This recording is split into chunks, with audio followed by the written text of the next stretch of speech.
Coming up on show 677, the Volvo XC40 Recharge is open for orders, and the orders have started well. We'll find out the full story.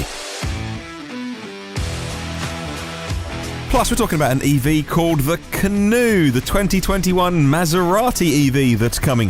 How EVs are going to be increasing thanks to fleet sales, and how Sweden want to phase out fossil fuels. Good morning, good afternoon, or good evening, wherever you're listening around the world. Welcome to EV News Daily, weekend edition today, Saturday 25th of January. And my name is Martyn Lee, going through every EV story that I can find to save you time. Well, thank you very much to the gang at myev.com for helping me make this show, as well as the regular myev.com website, which is all about buying and selling cars with plug sockets on in the USA. They are also organising a big meetup on the East Coast called EVs and Tea, along with Inside EVs and Evanex and some great speakers from some of the biggest YouTubers out there as well. And you can find out more details at evsandtea.com. It's next Saturday. If you want to go, make sure you get your RSVP in. It's on the 8th of February. So, Volvo is launching their first all-electric vehicle, the XC40 Recharge. Well, full name actually, XC40 Recharge P8 all-wheel drive. What is it with legacy automakers and long names? It kind of reminds me of, Tesla have like Model 3 performance. It reminds me of when Steve Jobs came back into Apple and they had maybe not hundreds, but tons of products that were so confusing. And he drew a grid of 4, top left, top right, bottom left, bottom right. And he put 4 items on sale and simplified it. And they used to, the Apple iPhone, Apple Watch. It's very simple. And, BMW were the worst for this, but a lot of the legacy automakers have kind of got themselves through years and years and years of naming conventions into a place where we've got the Volvo XC40 Recharge P8 all-wheel drive. Well, later this year, it's going to be, hopefully, this year, in the hands of its drivers. Just opened the order books in certain markets, reports John at Autoblog. Well, it's the first step towards the goal of having pure battery electrics make up a full half, a 50% quota of Volvo's global car sales by 2025, with the remainder being electrified cars, aka hybrids. Well, Volvo claims the XC40 Recharge is garnering strong demand from would-be customers. According to Volvo, it's already taken several thousand firm orders. That's as specific as they're getting, but we'll take it. Great. Several thousand firm orders for its electric crossover. Tens of thousands of keen interest, they say. In Europe, the XC40 Recharge made up 20% of configurator builds in the last quarter of last year. Its stats are pretty good. The specs are pretty good. 78 kilowatt hour battery pack. Don't know whether that is gross or net, whether that is the battery in the car or that is the usable battery that you can get your grubby little fingers all over. However, it's a good size. 200 miles of driving on a single charge is about right for a battery that size on a car that heavy and that shape as well, SUV shape. Volvo says that you'll get your 80% charge in 40 minutes and that it will charge on a 150 kilowatt fast charger. Again, watch the language there. I don't know the exact speed at which it charges. It says it can connect to a 150 kilowatt fast charger. Just saying, word of caution. I'll carry on researching to get the exact speed. Doesn't necessarily mean that it'll charge at 150.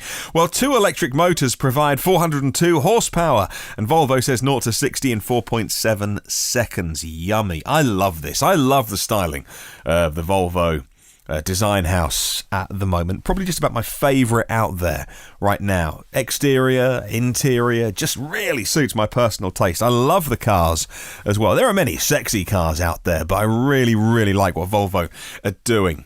US customers can reserve the XC40 with a $1,000 refundable deposit on the US Volvo website. First customer deliveries of the XC40 Recharge P8 AWD are going to begin in 2020, says Electrek. It's the Volvo's first pure electric offering if you spin off, actually no, even if you include Polestar, because Polestar is the performance bit. They've had the Polestar 1, which is a hybrid, although one with a very big battery, doing almost 100 miles on EV power alone. Polestar 2, pure electric, but that's not on sale yet, so it is from Volvo or the spin-off Polestar, the first pure electric car. The XC40 is based on a new platform, the Compact Modular Architecture, and that has been developed with parent company Geely Group, and Geely have been doing quite a lot in electrification as well, actually. They've been buying up a stake in Daimler, even bought a 50% stake in the Smart brand from Mercedes, and formed a joint venture with Mercedes-Benz, maybe a joint venture with Daimler, whether it was the parent company or not, earlier this year for China, to sell the smart cars in China. So Geely have been building up their stake in Daimler, and also been doing a lot of really interesting things with electrification. And they're doing some very, very cool things with the Volvo brand. Well, to coincide with this news, says Jalopnik, the electric SUV market is getting more crowded. In the same press release that they issued these numbers for the XC40. We also heard about the third generation XC90. That's the biggie. Volvo plans to launch one new EV every year through 2025. The XC90 is going to be the car that comes out in 2022. The mid-size SUV going to be made at their factory in South Carolina. And a few weeks ago, Volvo said it had plans to build a battery plant adjacent to supply their future EV plans. Okay, moving on. And Canoo, spelt C-A-N-O-O. It's a Los Angeles-based company creating EVs for membership, and they've officially opened their waitlist. It's dubbed the First Wave. The waitlist is for the company's first vehicle, which is called the Canoo, and it's free to join, open to everyone. Canoo's membership, they say, will be flexible with a single, all-inclusive payment once a month, and that gives you the vehicle, maintenance, registration, insurance, and charging.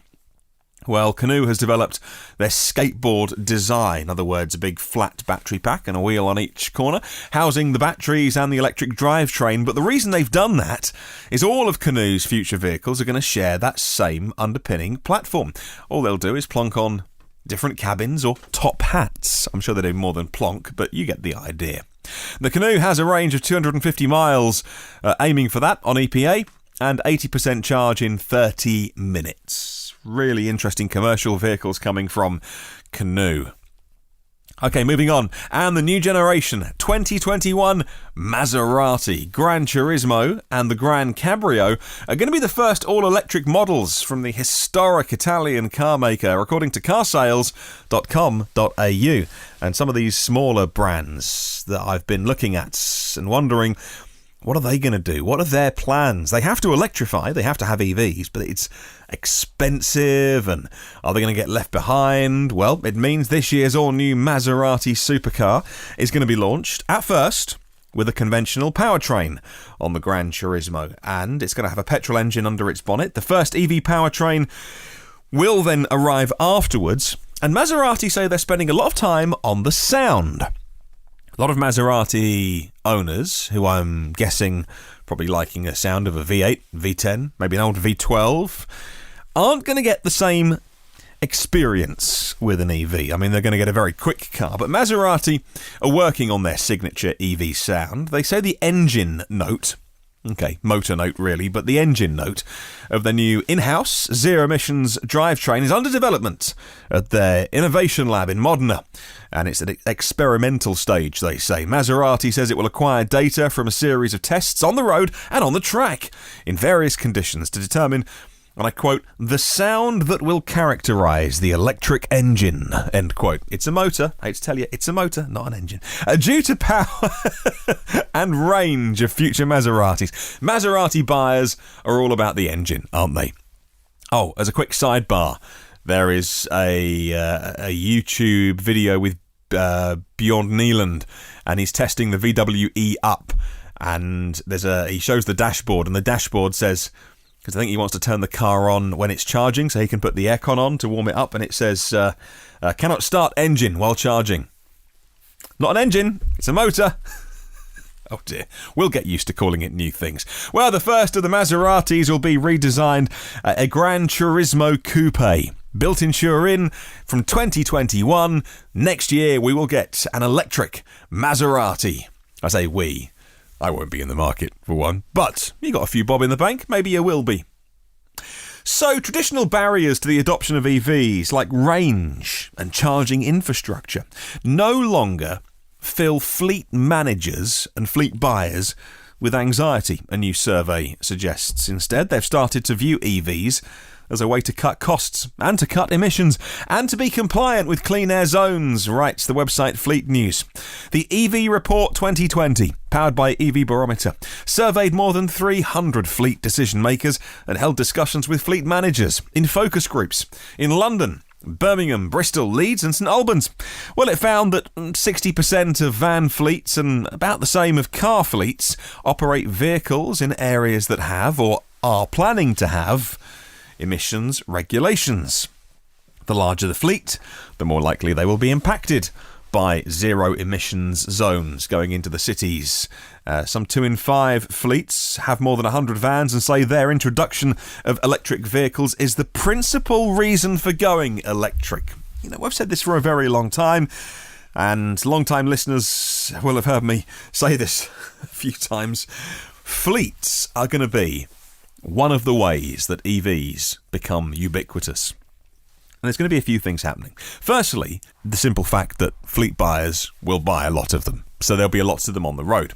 Also, fleet buyers are not nostalgic. They don't care about the engine sound. Fleet buyers go to the bottom of the page, keep going down to the bottom, and you see the bottom right-hand corner? Yeah, on your P&L sheet, you want that to be in the black. And you want it to be as big a number as possible. Okay, as I'm being slightly tongue-in-cheek. But EVs are way, way cheaper for fleets. And again, a lot of fleets have regular zones or regular routes that they know they'll be travelling in. Take the milkman. Probably got to call them the milk person these days. But take something like your milk delivery that arrives on your doorstep every morning. They know exactly where they're going. Every day of the week. Something that a little less predictable like an Amazon delivery. They at least know in advance where they're going, and a clever bit of software and algorithm will know, is the delivery vehicle charged up enough? You see, fleet buyers will put so many EVs on the road, it'll make EV technology cheaper for the rest of us. Also, people will see lots more EVs on the road, and they'll bump into them, they'll talk to delivery drivers, they'll hear them or not hear them, as the case may or may not be. And people will think, oh, well, that's the new normal. There's so many reasons why fleets going electric will stimulate a big change in the general public perception. People as well who drive them will talk to their friends and family when they finish their shift at work. Oh, my work's got electric cars now. Yeah, they're great. It's going to be a big thing. Big thing when fleet buyers really do catch on to how cheap EVs are to run. Maintenance, the fuel, all that kind of stuff. And so they'll just do it instant, like boom, like that. The next time the lease deal comes up, they change their fleets over, vans, cars, the rest, done. Okay, let's go to Sweden next. And Sweden has launched an inquiry into how to phase out fossil fuels and how to ban the sale of gas cars completely, says interestingengineering.com. Well, the government of Sweden has announced it will be appointing an inquiry that will offer proposals for how to implement a complete ban on the sale of new gas and diesel-powered cars, as well as how to phase out fossil fuels in all forms in their entirety in Sweden. That inquiry will issue its report on February the 1st, 2021. And finally, a little bit of emissions news. New diesel cars' pollution is peaking at more than 1,000 times normal level. It's not double, it's not triple, it's 1,000 times the normal level. Tests of 2 top-selling vehicles show, well, the dangerous spikes in particulates can instantly stress organs like the heart, particularly affect children and babies way more than adults because their tissues and organs are still developing. And these particulates are a result of the cars actually cleaning themselves. Doesn't make much sense, but there's nothing clean about it. In other words, they're spewing out. In some ways, they're burping out these particulates in urban areas. And this long particulate burp can last for up to 15 kilometres. And unfortunately, these occurrences are ignored by the official emissions tests. The car makers are breaking no rules, by the way, doing this. They are allowed to do it on the grounds of reliability. So rather than the regulators say, no, you can't exceed the emissions tests by 1,000. Okay, well, we don't want people buying a car and having them break down after 5,000 miles. That wouldn't be a vote winner. So the politicians let them get away with doing this. It's very normal, by the way. It's not right, but it's normal. More than 45 million cars carry these kind of filters in Europe alone, causing 1.3 billion filter cleanings. It's not a cleaning. It's a filter burp every single year. 1.3 billion of them. I'm getting this from a report from Transport and Environment, which was published back on the 9th of January earlier this year, and I missed it at the time. The Nissan Qashqai and Opel Astra / Vauxhall Astra, the second and fourth best sellers in their own segments, respectively, well, they were 32% and 115% over the legal limit for particles when they cleaned their filters in the independent tests. But, as I say, this... some call it a loophole, some call it an absolutely legitimate way of ensuring reliability of cars, means the legal limit doesn't apply when filter burping occurs in official testing. So up to 99% of regulated particle emissions from the tested vehicles can be ignored. These ultra-fine particles aren't measured either in official tests, but they are the most harmful to human health. They penetrate deep into the body. They've been linked with brain cancer, linked with developmental issues with our children, and we put children in little baby pushchairs exactly at the level where exhausts are spewing out these things. You couldn't even make it up, could you? Another reason why we need to get to everyone driving clean, green EVs as quick as possible. And even if you're getting yourself a hybrid, nice plug-in hybrid, get one with as many miles as you can possibly do on EV power alone, and always make sure you're charging your battery at home and you're using your EV miles. On Sunday's show, we will ask you why you think some people have a problem with EVs, increasing attacks on electric cars, and vandalism caught on camera, Sentry mode on Teslas. Why do people do it? What do you reckon? You can email me anytime about anything. hello@evnewsdaily.com is my email address. There are 230 patrons of the show. Got a new one to read out tomorrow as well. And their generosity means this show gets to happen. If you'd like to join the gang, I'm not going to say no. Patreon, patreon.com/EV News Daily. All one word. See what it's all about. For the price of a posh coffee once a month, maybe a couple of posh coffees, you can support this programme and the education, the outreach that we do, and hopefully all the work we do in spreading the word about EVs around the world. There are 676 previous shows in the archive for free. The premium partners are Phil Roberts of Electric Future, Brad Crosby and Avid Technology. And if you want to catch up on the socials, just search EV News Daily. Have a wonderful day. Catch you tomorrow. Remember, there is no such thing as a self-charging hybrid.